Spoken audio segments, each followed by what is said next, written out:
Welcome, everyone, to the latest edition of the Ultimate Cleveland Guardian Show, starring me, Zach Meisel, and my jacked up eye. Zach, I know we get along most of the time, but you got mad at me the other day, and you punched me in the face, and I don't appreciate it that you messed up my eye like this. Hey, what do you want me to do? I mean, you were saying that we need to stop paying attention to the Guardians and just talk more about Cavs turmoil, and I said, I don't know about that. Yeah, who knew? You seem like such a mild-mannered guy, but now the folks know you can get violent on occasional, and this is the result. Wrong eye I'm pointing to. This is the result of Zach getting mad. All right, lot to get to on today's Ultimate Cleveland Guardian Show. So let's get right to it. We'll start looking back to last week. We'll see where the Guardians are after their sweep and look ahead to Francisco Lindor returning to Cleveland for the first time since being traded. That's all up on today's Ultimate Cleveland Guardian Show.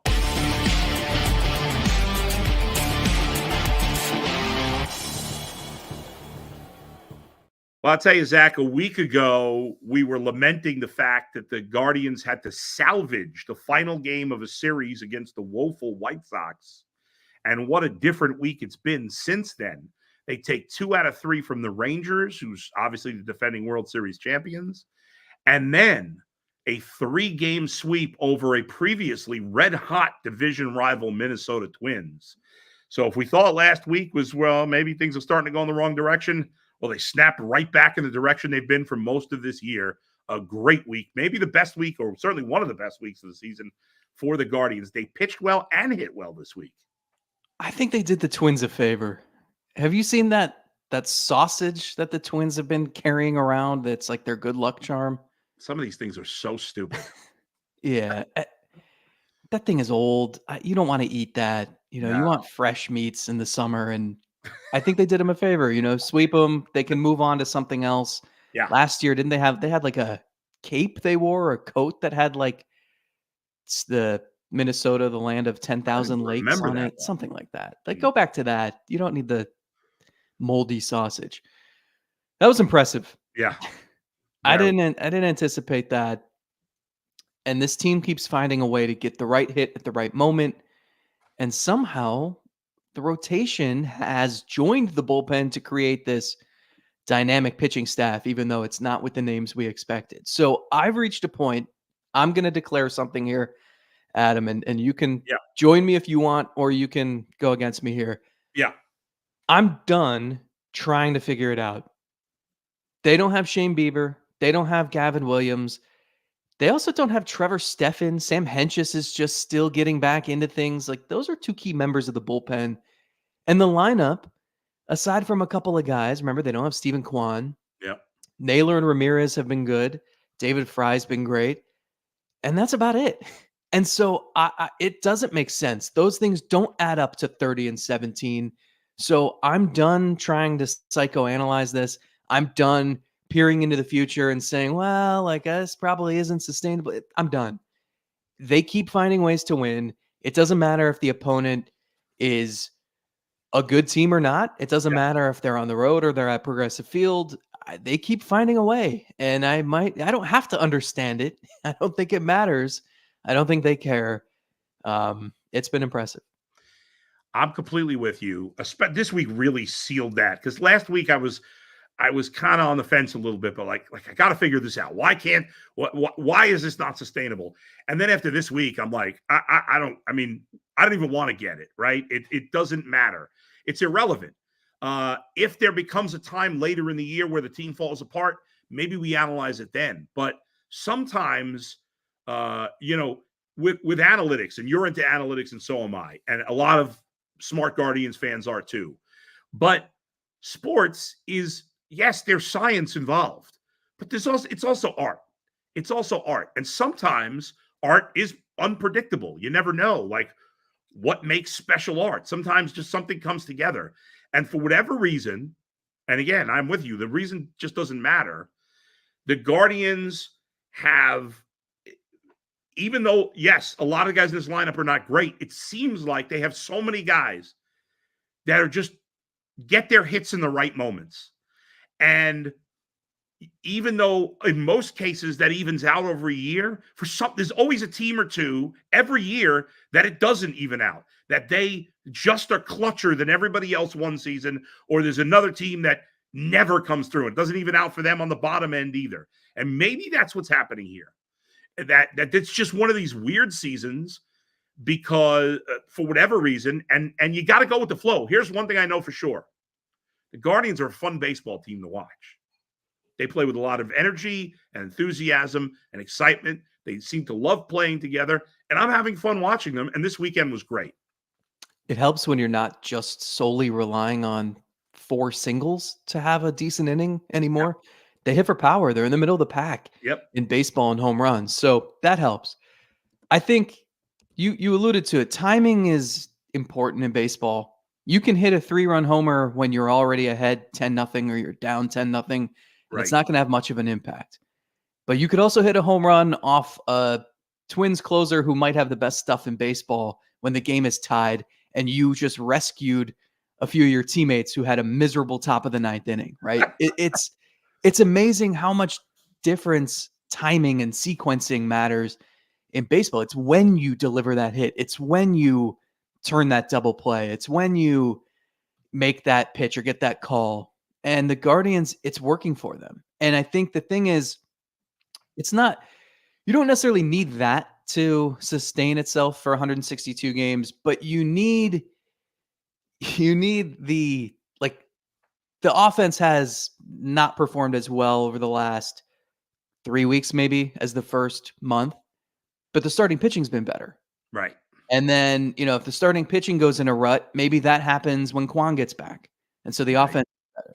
And I just think that they've helped each other out in different facets of the roster when they've needed it. And therefore you haven't had, the 3 losses to the White Sox were bad. Not good. Yeah. Other than that, there hasn't been a stretch this season where you're like, well, here it is. Right. Struck midnight. And it's over. They've done a really good job of, I think, flushing a loss or just pulling out a win when they need to. That series against the Twins, that's supposed to be your division rival, your main competition. Yep. That's the team that won the division last season. It was the team that you took it from the year before. And you beat their closer twice and you blew them out once. I don't think you've scripted a better weekend. No, and as you said, you alluded to this, the top of one of the most reliable things about the Guardians for the last few years has been their defense and their base running, right? And you look at, we'll focus specifically on the defense. The top of the 9th, they were like a clown show out there. This is the most reliable part of the team. And then Rocchio, I don't know what he's doing. And then Clase drops a routine flip that they practice in spring training every day. Don't you coach Little League? Yes. Take that video and show it to them. And there's 3 things they can learn not to do. And then Naylor, I don't know where his brain was. He throws to third base with Buxton go. That whole thing was crazy. And as you said, we were talking before the show, and you said last year they lose that game 3-2 in 10 innings. And you're 100% right. And instead, the offense picks up the rare struggles of the defense. Will Brennan, who, again, you look at his overall numbers, nothing very impressive. When it mattered, came through with a big 3-run homer. And instead of a game where we're saying, damn it, they had a chance to sweep and they blew it with some comedy of errors. Instead, we can laugh about it now because they end up sweeping them anyway. And that's big.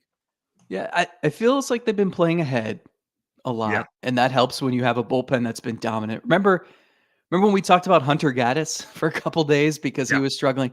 That stretch or whatever, that's the only time he struggled this season. Otherwise, he's been purely dominant. The bullpen's been so good. To get Clase to slip up requires 3 defensive blunders, one of them being his own. Yep. So they have the formula. It's get the lead, rely on your bullpen, and get the timely hits. I'm not comparing this team to 2016, but when Carrasco got injured, Salazar got injured, and they had to figure out a way to get to the World Series, it was the same thing. It was lean on the bullpen, get the timely hit, get that 3-1 win. That's what they're doing right now. But they've proven that doesn't have to be the only way they can win. Because now they hit for some power, and Kwon should be back in a couple of weeks. Gavin Williams is on the mend, you hope. So Right. there's reason to still be encouraged, I think. If you look at home runs per game, the Guardians are actually tied for 9th. I mean, there is no way that if anybody had told us before the season that on May 20th, the Guardians would be tied for 9th in home runs per game, I could not have wrapped my head around that. But Probably here would they have are. guessed. I think I would have guessed Florial is off to a hot start and Right. has like 10 Somebody you home don't runs. expect, but it's not really been the case. Yeah. It's helped that Naylor has become Yeah. a 35 home run guy and not just 15 to 20. Right. Jose Ramirez looks so much more like himself the last couple of weeks. Mhm. That helps. They still like this is still a flawed roster, right? Oh, yeah. Like they need more from Bo Naylor. They need even more from Brennan. Freeman looks so much better since they moved him into the leadoff spot.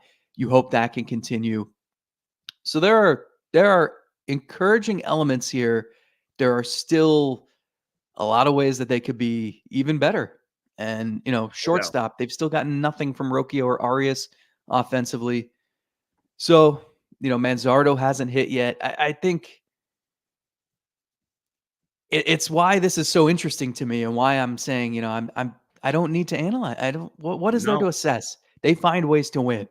And if all those guys we just named, if some of them can break out here or continue what they've been doing lately, this lineup could look a lot more formidable, and then who knows what the ceiling is. And let me tell you, one guy we haven't talked about starting pitching that much. We've referenced them as a group, but I gotta say, I cannot be more impressed with how Tristan McKenzie has pitched for the Guardians. Zach, early in the year, he looked terrible against Seattle. He did okay against the White Sox in that second start, but then he looked terrible again against the Yankees. And I remember we were like in April, we were kind of holding our breath with him, and we kept waiting for the other shoe to drop. Well, so far this month, he's made 4 starts. He's pitched 25 and a third innings. He's allowed 25 base runners. The walk's still a little high. He walked another 4 yesterday, but 22 strikeouts, much better than we were seeing earlier in the season. Only 5 earned runs. He has been absolutely sensational. And I mean, he's frankly been the biggest surprise because I was so worried about him being hurt, and he's been great this month.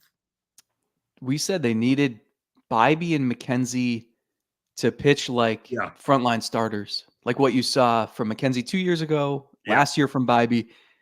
McKenzie's curveball and slider have been sensational. Yep. And so the key is, all right, the fastball is only 91 instead of 93. Yeah. So, and you're not getting guys to swing and miss at it. So can you throw it enough to where guys have to think about it? You can't just sit on the curveball, because if you just sit on the curveball, you have a better chance of hitting it. No, they need to think that that's a fastball coming toward them, and then it plunges to the earth. And it's worked.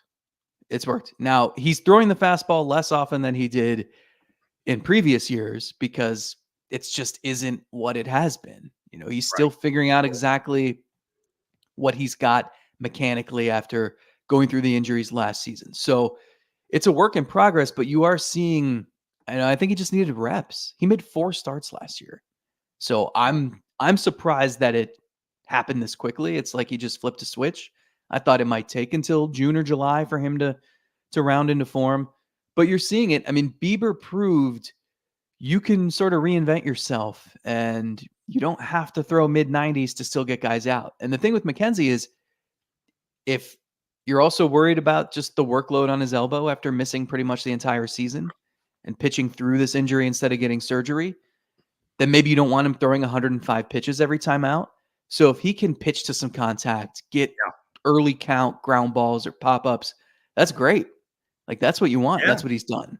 Yeah. And you talk about Bybee, his last 2 starts. He had those 2 starts in a row where he got smoked, and we were worried about him. And now he's had 2 lights out starts in a row. Logan Allen, who had been awful for much of the season, his last 2 starts, I believe he hasn't given up a run. Mm-hmm.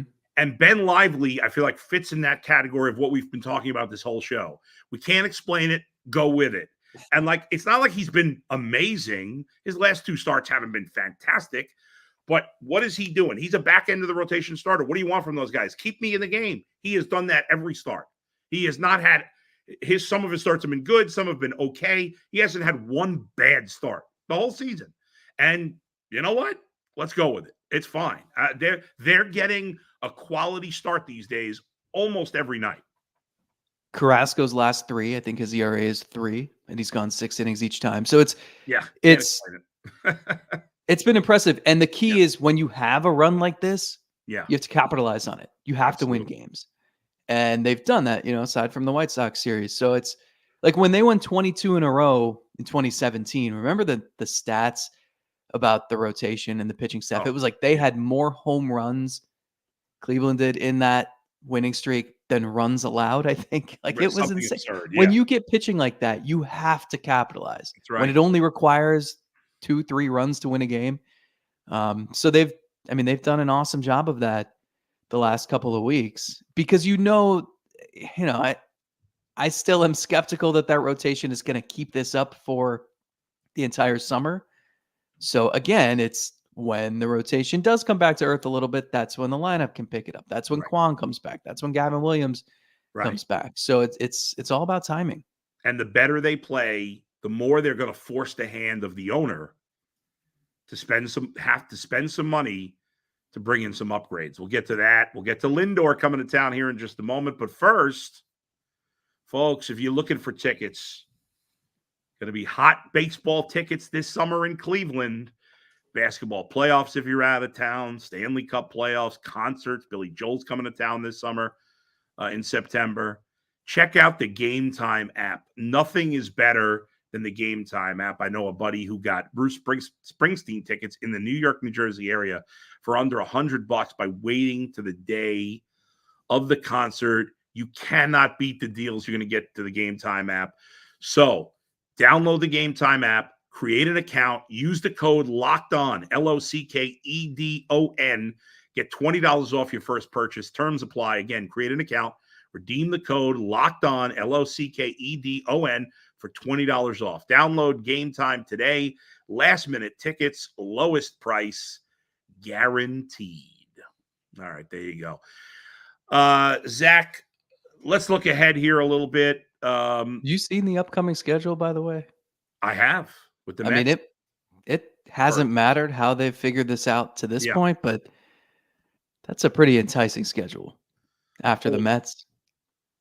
Oh yeah, it certainly is, and because they just went through one of the toughest parts there with Minnesota and Texas. But you're right. I mean, the Mets are a decent team. I know they're under 500, but you got the Angels. That you can't get a better road trip in terms of worse opponents than the Angels and Rockies. Then you get the Nats at home. Obviously, the Royals are a decent team. They're in second place.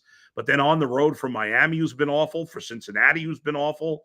You're in it now. Later this month, you do have Baltimore and the Royals again, and Tampa, Detroit are decent.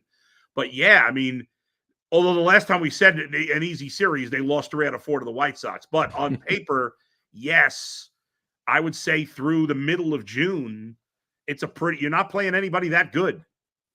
So the Guardians have a chance to really pile up some wins. Yeah, get healthy. Yep. Now, this is the first time the Mets have come to Cleveland since 2016. Obviously, Francisco Lindor at the time was still a member of the Guardians, or the Indians at the time. The Guardians went to New York last year and got swept in a 3-game series where they lost each game by 1 run. In fact, the Guardians have lost 7 in a row to the Mets, going back to that 2016 series where they won the middle of the 3 games in that series. But I think before we get into that series specifically, we got to talk about Francisco Lindor, because for some reason there are some people that don't like him. I mean, I'm a big Lindor fan. I loved him from the first time I met him before he even got to the big leagues. I thought he was so personable, so likable, so mature for his age when I met him. I don't know, he was like 20 or 21, whatever the heck he was at the time. And if I'm at the stadium, I'm cheering for Francisco Lindor. Not to get a hit against my team, but I'm giving him a standing ovation for what he was here. But some fans are not thrilled about him, which is surprising to me. How do you feel about him, and what was it like covering him? Did you enjoy covering him? I did, because I will never penalize a player for being honest. That's what we want. Yeah. I don't Yeah. want the same cliches about you got to work hard each and every day and you got to try not to do too much. No, he was always so candid. He would hold his teammates accountable. He always held himself accountable. Um, and I'm never going to penalize a player for that. Like, he talked openly about what he wanted in the future with a Right. contract, with where he wanted to be. And yeah, you had to really think and reflect on what he was saying and what it meant and what you probably really wanted. But you'd rather get that than, yeah, I'm not here to talk about that today. Right. Right? Like, we're not, Yeah. Yeah. I'm not going to get mad at someone for being open about stuff and willingly talking about things. And I almost feel like he is being penalized for that in the public realm, because he admitted that he felt like he deserved a lot of money, and he was right. He was a Yes. perennial all-star here. Uh, 3 times was top 10 in MVP, won a couple of Gold Gloves, won a couple of Silver Sluggers, runner-up in Rookie of the Year, and that was neck and neck with him and Correa in Yeah. 2015. And if he got called up a couple weeks earlier, he probably would have won it. I mean, he was the heart and soul of that lineup. And, That's right. him and Jose Ramirez, it's almost like we just got like a brief glimpse of them both being their best selves together. Yeah. You had 16, 17, 18, and 19 really. But I almost don't think you can put 16 in that, because it was kind of like their breakout seasons, both of them. And it just felt like, man, it would have been cool to watch that combination for a decade. And we Sure. never got that. And I wonder how much of this narrative exists because Ramirez stayed and because Lindor doesn't. And I don't think because Ramirez took $100 million less to stay in Cleveland, that shouldn't reflect poorly on Lindor. Agreed.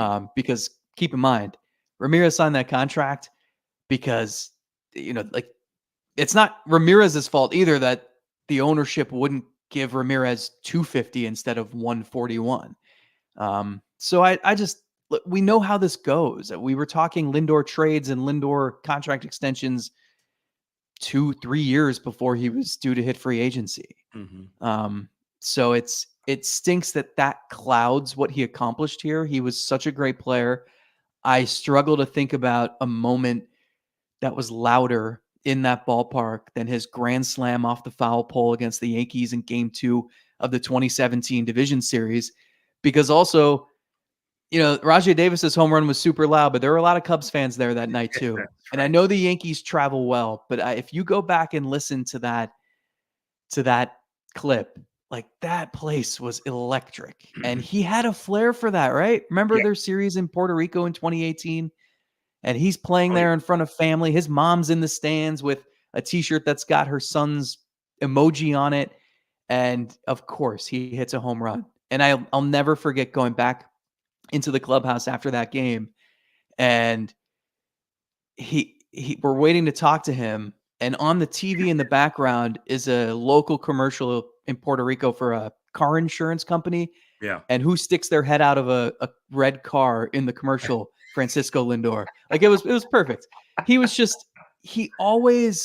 just had a knack for the big moment. And look, that's not to say that there weren't moments that were frustrating, like, the World Series or some playoff performances. And how this ultimately ended is disappointing too. But didn't it work out best for everybody? Like, Well, he got paid. The yeah, Guardians got Andres Jimenez.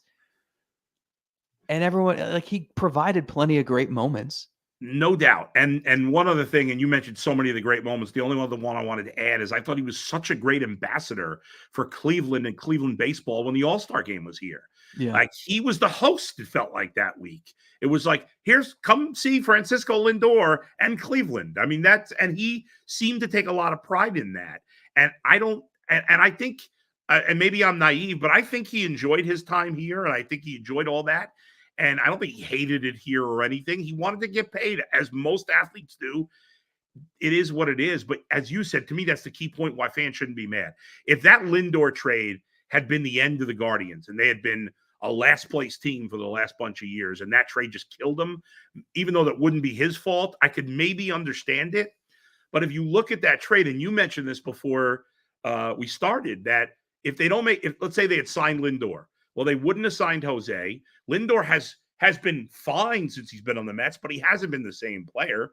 So you could argue that Jimenez, who's getting paid way less than Lindor, has been as good as Lindor since the trade, even if he's been a little below, which I don't know that he has, but even if he has been a little below, there's not been a significant difference. And they were able to sign Ramirez. So, would you rather have right now Lindor and whoever you would have got maybe in a Ramirez trade, or would you rather have Ramirez and Jimenez? I think you'd rather have that, right? So I just don't get being mad at him, and I think it's a cool weekend. I think he'll have fun with it. I think guys that know him, like obviously Cookie and Jose, will have fun with it too. But so it should be an interesting weekend. Now we'll see if the Guardians can get it done on the field against the Mets. Yeah, I think it's easy to forget that he was one of the better players in baseball Fantastic. Yeah. when he was here. Yeah. And I almost feel a little guilty about it because I think so much is made of the exit. And it's because, Right. and part of it is because he would talk openly. So we would ask, Right. do you think you're going to sign here? Do you want to sign here? And he was not shy about putting pressure on ownership, saying, this is what I'm worth. This is what, so it's too bad that that's what happened. Fans are certainly entitled to do whatever they want. I'd love to hear a good argument for booing him when he steps up to the plate. I know going to New York last year for his first games against this team, which also, by the way, there aren't many players left on this roster that played with him when he was in Cleveland anyway. Right. Yeah. But I remember going back to New York and he made tons of time for any familiar face that he saw. And he's always been a personable guy. I remember his first day in the big leagues, running around first base after his first hit and pointing at Miguel Cabrera, joking that he tripped Lindor. So it was a player that you were glad he was on your team because he was fun to watch, a flashy player who made big plays and big moments. And, I think that's the stuff that we should remember more than just the exit, especially because the trade ended up working out. Yeah. And I think part of the reason we remember the exit so much is because his last season was the COVID year, right? In Cleveland. And that was like such a depressing, it felt like a nothing season. It was 60 games. He didn't have a great year that year and that COVID year.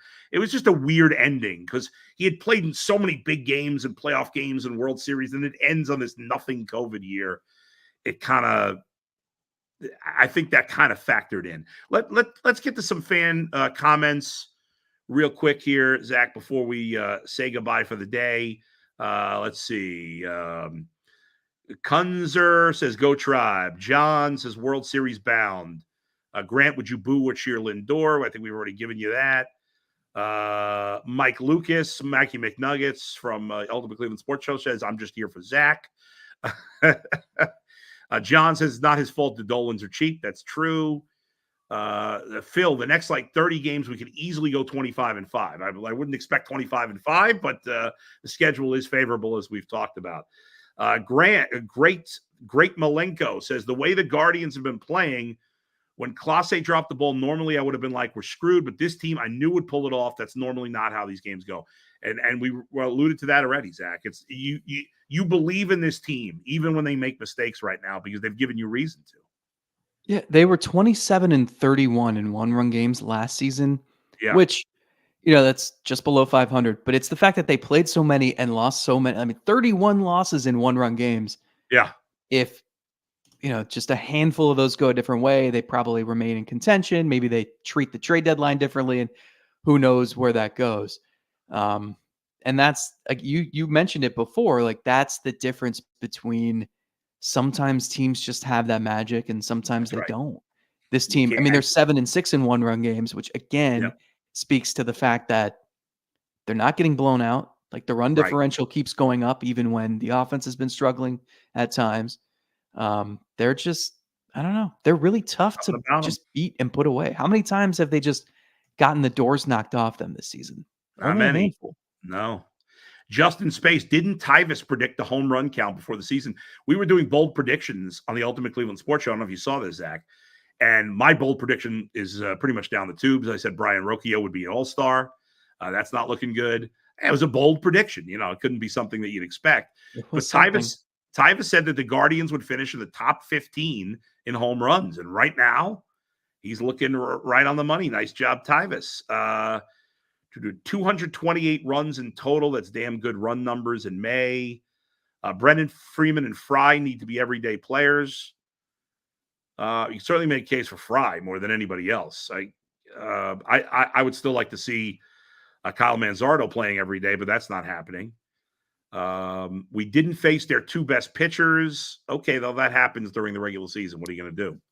You could say the same thing about the Guardians. I didn't That's see true. Gavin Williams in that series, and I didn't see Shane Bieber. That's true. That's true. World Series NL. Let's see. They're picking other divisions. We're not going to bring up that right now. Lindor wanted out, so I'm going to treat him accordingly. Okay. There was never a plan on keeping Lindor. No, the Guardians did not really have a plan there. I mean, they would have taken him if he had agreed to less money. He finished 9th in MVP last year. Yeah. He had a lot of home runs. I mean, I'm not saying he's been bad in New York, but he hasn't been the all-around dynamic player that we saw here. And he's not having a good season so far this year. And they're a weird team. Yeah. I mean, they went and had the biggest payroll of all time, flopped, and now they're kind of caught in a weird spot. Yep. Yeah, no doubt. Pitching matchups this week. 6:10 tonight, Ben Lively and Tyler McGill. 6:10 tomorrow, Carlos Carrasco and Adrian Hauser. 1:10 on Wednesday, Tristan McKenzie against Jose Quintana.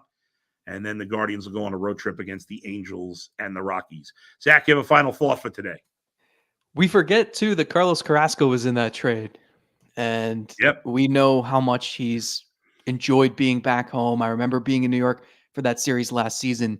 Mets media kind of dispersed after he started the first game of the series. And then it was me and another Cleveland reporter, and he saw us, and he was so welcoming to us. And you could tell how much easier it is just not being in the New York spotlight. And even the spring training, he kind of reiterated that, just said how comfortable it was back in Cleveland. So it's also weird because he's facing his former team with pitching for his former team. And it'll be kind of odd watching him go up against Francisco Lindor. Yeah, first time they've been on opposite ends. Zach, great stuff as always. Thanks to all of you for watching and listening. We'll see you next time on the Ultimate Cleveland Guardian Show.